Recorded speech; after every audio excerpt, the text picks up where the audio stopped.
Kemudian Yesus pergi ke suatu kota yang bernama Nain. Murid-muridnya pergi bersama-sama dengan dia dan juga orang banyak menyertainya berbondong-bondong.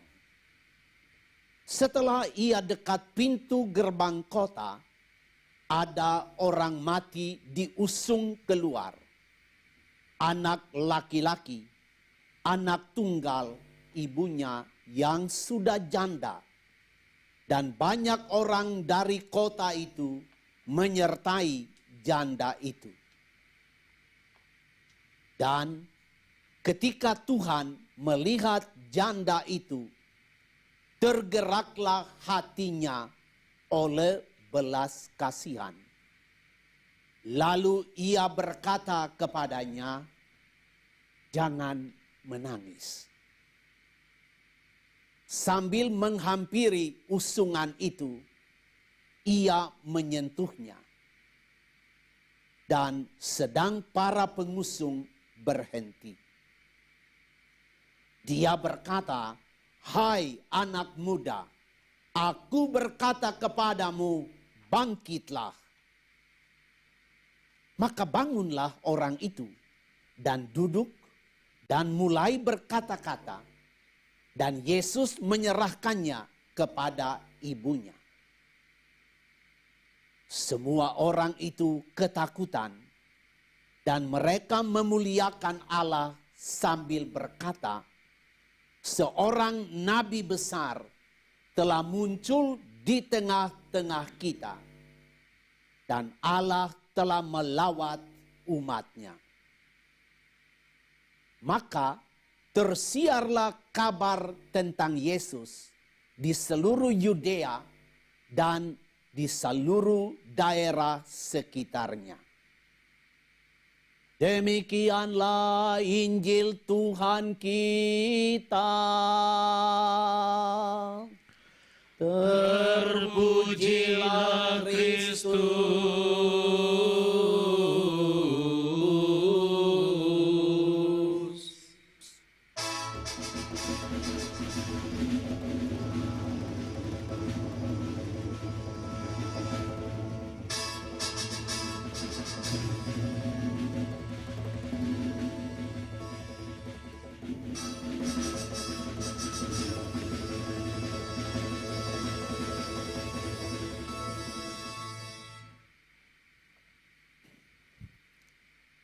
Duduk sebentar.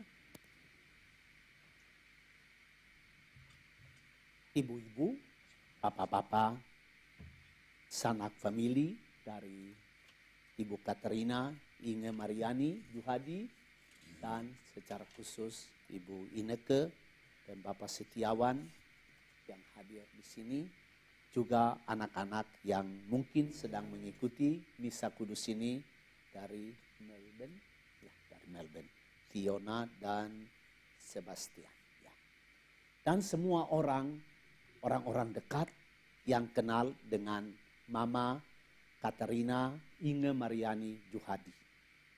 Saya tidak kenal Mama, hanya bertemu dengan dia setelah sudah di peti jenazah.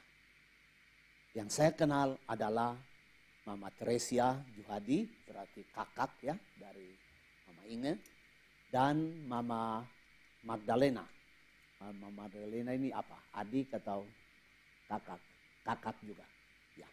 Nah, itulah dua saudara dari Mama Katerina Inge Mariani Juhadi yang saya kenal. Nah, saya mulai permenungan ini dengan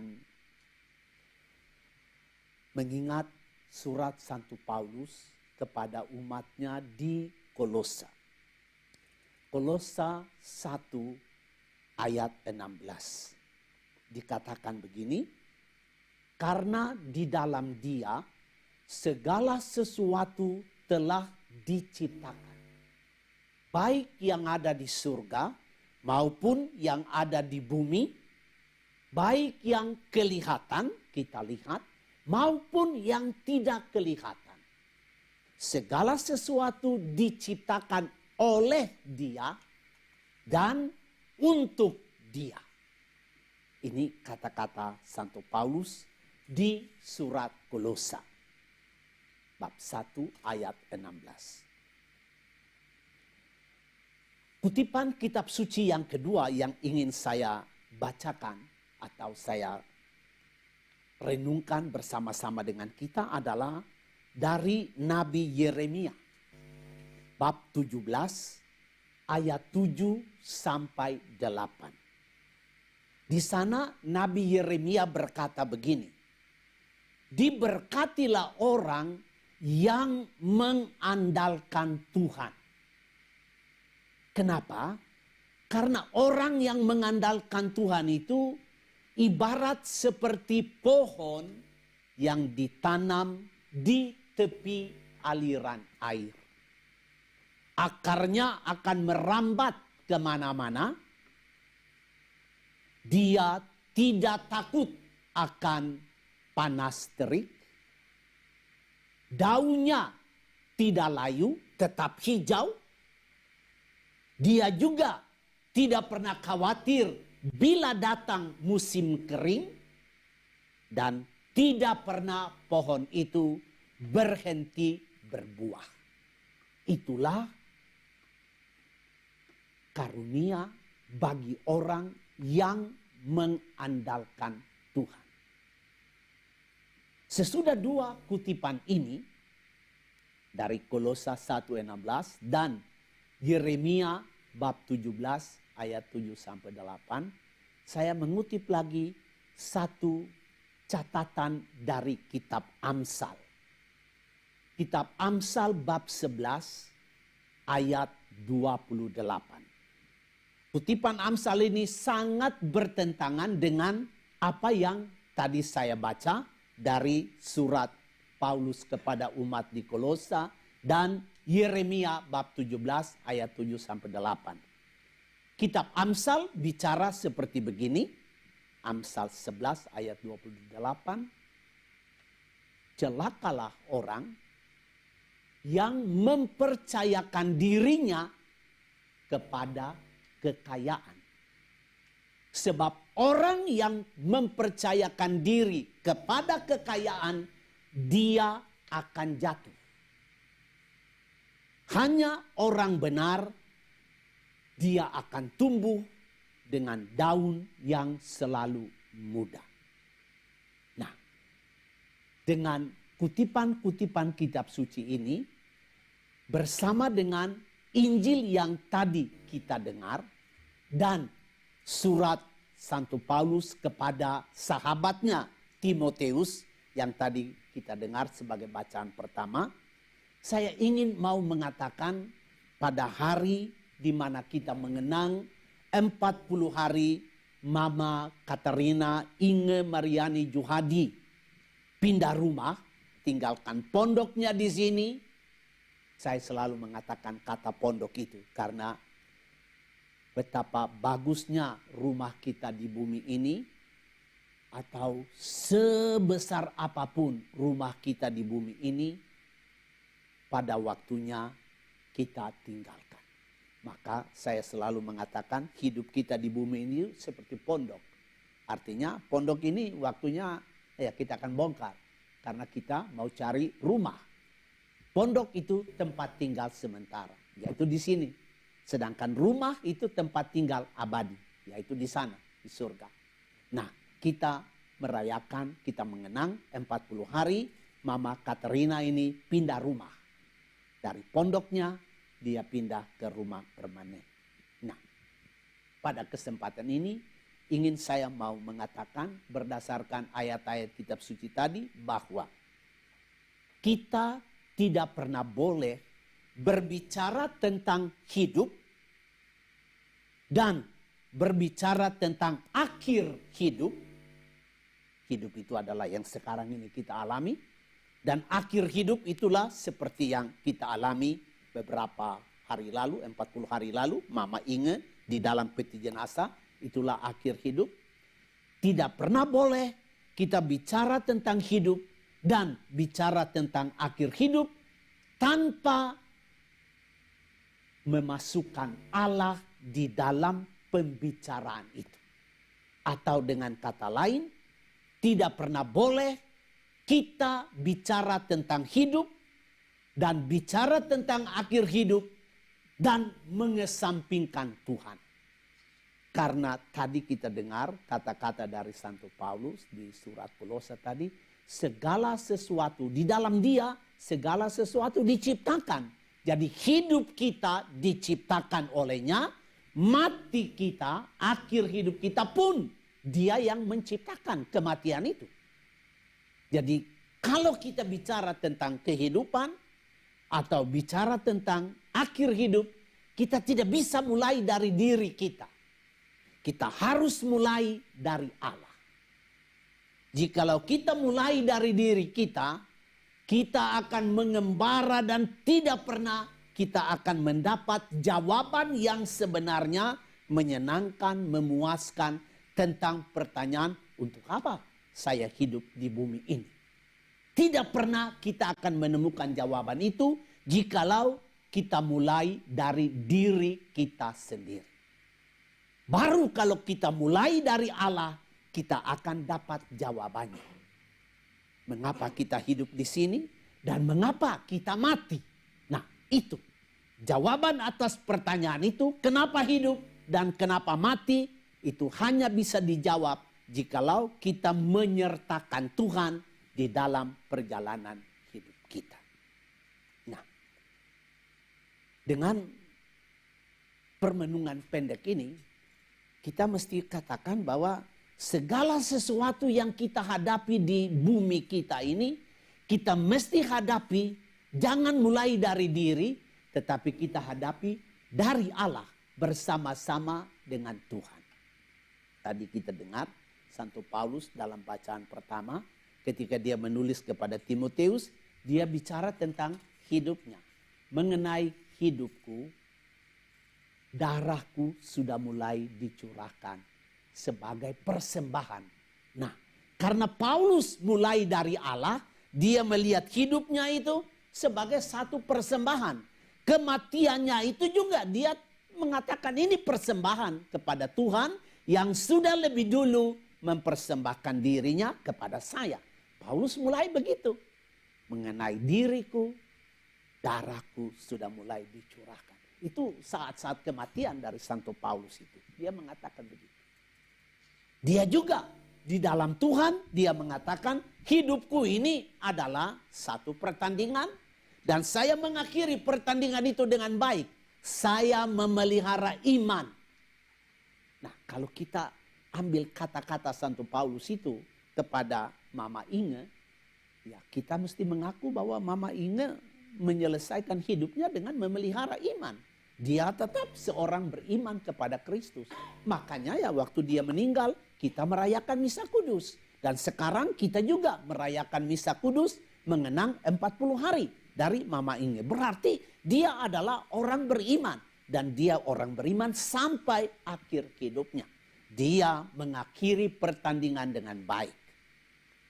Lalu Paulus bicara, sekarang saya pergi menerima mahkota. Berarti Paulus bicara tentang akhir dari hidupnya itu. Dia pergi terima mahkota. Jadi Mama Inge juga pergi terima mahkota. Mahkota itu kata Santo Paulus tidak hanya untuk dia, Paulus, tetapi untuk semua orang yang percaya kepada Kristus, percaya kepada Allah. Nah, makanya tadi saya katakan bahwa jangan pernah kita bicara tentang kehidupan dengan membuang Tuhan. Tidak. Dan jangan pernah kita bicara tentang kematian dengan mengesampingkan Tuhan. Selalu hanya dengan Tuhanlah kita bisa mendapat jawaban mengapa saya hidup di bumi ini dan mengapa saya mati. Nah, bacaan Injil hari ini bicara tentang Yesus berjumpa dengan satu peristiwa. Peristiwa yang kita semua alami yaitu peristiwa kematian. Dia bertemu dengan anak muda dari Nain itu. Sudah di dalam peti jenazah. Lalu apa yang terjadi? Tuhan itu tergerak hatinya oleh belas kasihan. Dikatakan di dalam Injil tadi. Hatinya itu sedih. Dan dia menyapa janda tadi, jangan menangis. Nah ini Tuhan yang Maha Kuasa itu bicara tentang kehidupan kita. Jangan menangis. Dia berbaur dengan kehidupan kita. Sehingga dia menghibur janda yang sedang susah itu. Berarti kita juga jangan pernah menjalani hidup kita tanpa Tuhan. Seperti dia peduli kepada kehidupan kita, kita pun harus menjalani kehidupan kita bersama-sama dengan dia. Begitu pula pada saat-saat terakhir kita harus pergi ke rumah dengan meninggalkan pondok, haruslah bersama-sama dengan dia.